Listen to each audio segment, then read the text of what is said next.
Hi hello welcome to our channel నేను నమ్ముల this is Sravanthi. ఈరోజు ఈ వీడియోలో టెట్ రిజల్ట్స్ గురించి అయితే మాట్లాడుకుందాం. అయితే మొన్న 2024 నవంబర్ 4th అయితే టెట్ నోటిఫికేషన్ అయితే వచ్చింది. ఆ ఎగ్జామ్స్ అన్ని మనకి జనవరి 2 నుండి జనవరి 20 వరకు అయితే ఎగ్జామ్స్ సిబిటి అంటే కంప్యూటర్ బేస్డ్లో ఎగ్జామ్స్ అయితే కండక్ట్ చేయడం జరిగింది. ఈ మొత్తం టెట్కి దాదాపు 2,75,753 మంది అయితే అప్లై చేసుకోవడం జరిగింది. సో అప్లై చేసుకున్న వారిలో పేపర్ 1కి 69,476 అంటే 69,476 అటెండ్ అయితే ఎగ్జామ్కి అటెండ్ అయితే అందులో క్వాలిఫై అయింది మాత్రం 41,327 అంటే 59.48% మాత్రమే క్వాలిఫై అవ్వడం జరిగింది దేనిలో పేపర్ 1లో. కానీ ఇక్కడ పేపర్ 2 చూసుకున్నట్టయితే మనకి పేపర్ 2 ఉంటాయి. ఏంటి, ఒకటి సోషల్ స్టడీస్ ఉంటుంది, సెకండ్ మ్యాథ్స్ అండ్ సైన్స్. ఈ రెండు కాంబినేషన్లో అయితే మనకి పేపర్ 2 అనేది ఉంటుంది. అంటే లాంగ్వేజెస్కి సపరేట్గా ఏమి ఉండదు. అంటే ఇప్పుడు ఇంగ్లీష్ తీసుకొని వాళ్ళ మెథడాలజీ మ్యాథ్స్ అనుకోండి, వాళ్ళు మ్యాథ్స్ ఎగ్జామ్ రాయాల్సి ఉంటుంది. ఇట్లా ఇంగ్లీష్ కానీ తెలుగు కానీ తీసుకొని వాళ్ళ మెథడాలజీ సోషల్ అయితే సోషల్ స్టడీస్కి ఎగ్జామ్ రాయాల్సి ఉంటుంది అంతే. సో టెట్ 2లో అంటే పేపర్ 2లో ఉన్న రెండు సబ్జెక్ట్స్ ఏంటంటే కాంబినేషన్స్ మ్యాథ్స్ విత్ సైన్స్ ఒకటి, సోషల్ స్టడీస్ ఒకటి. ఈ రెండే సబ్జెక్ట్స్ ఉంటాయి.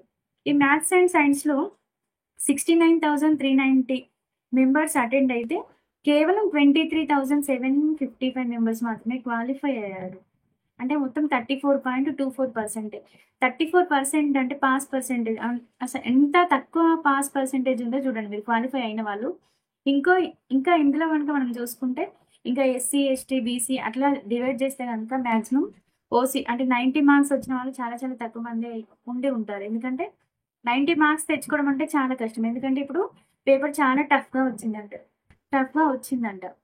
సో చాలా మంది క్వాలిఫై కాలేకపోయారు. ఆ క్వాలిఫై అవ్వడంలో 60 మార్క్స్ అంటే ఓకే తెచ్చుకోగలరు, ఈజీగా తెచ్చుకోవచ్చు.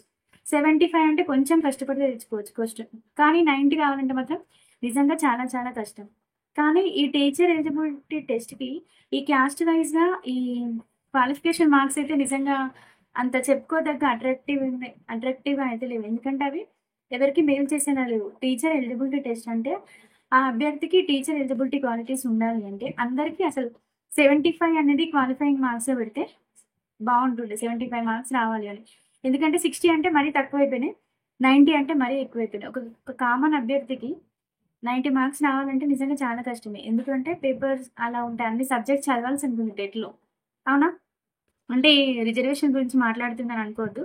ఎందుకంటే మనం మళ్ళీ టీచర్ అయిన తర్వాత పిల్లలకి చెప్పాలి కదా. సో మినిమం ఉండాలి. మళ్ళీ మనకి టెట్ వెయిటేజ్ ఉంది కాబట్టి క్వాలిఫైయింగ్ మార్క్సే కాబట్టి ఎవరు ఎంత ఎక్కువ చదువుకుంటే వాళ్ళకి అన్ని ఎక్కువ వెయిటేజ్ మార్క్స్ యాడ్ అయ్యి అంత పర్సనల్గా మనమైతే చదువుకుంటాం. సో కానీ క్వాలిఫై అవ్వలేదు అనే ఒకే ఒక రీజన్తో మొత్తానికి డిఎస్సి రాయకుండా ఉండడం అనేది చాలా చాలా బాధాకరమైనటువంటి విషయం. ఎందుకంటే మనకి ఎంత సబ్జెక్ట్ నాలెడ్జ్ ఉన్నప్పటికీ ఫర్ ఎగ్జాంపుల్ ఓసీ స్టూడెంట్ అయితే 90 మార్క్స్ రావాలంటే చాలా కష్టంతో కూడుకున్నటువంటి పని. అవునా?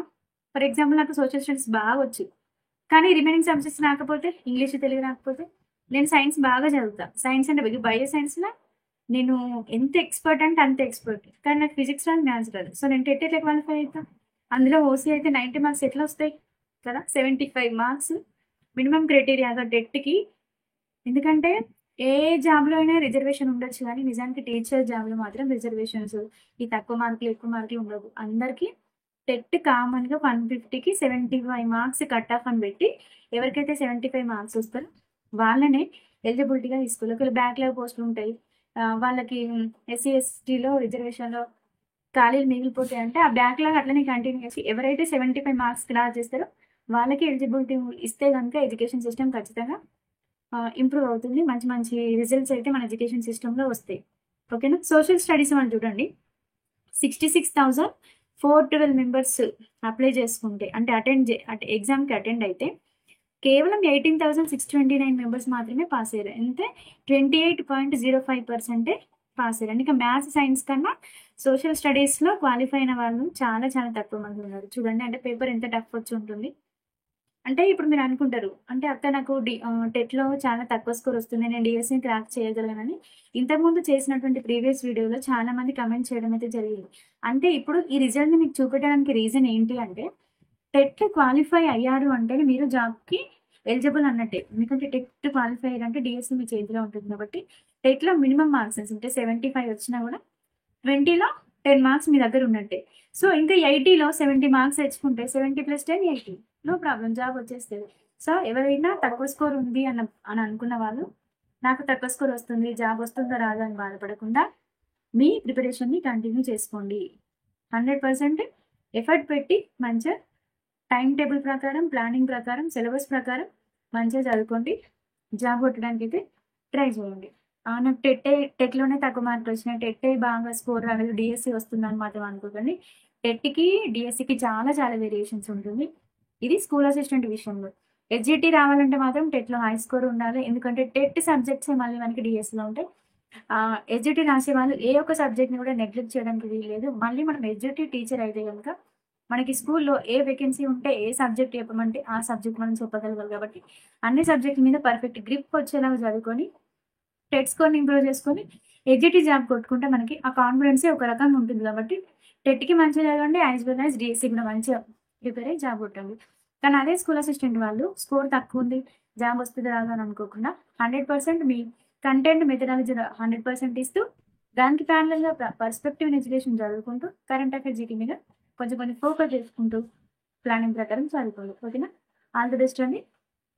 If you like this video, please like, share and comment, and don't forget to subscribe our channel and let us know. Yeah. Thank you.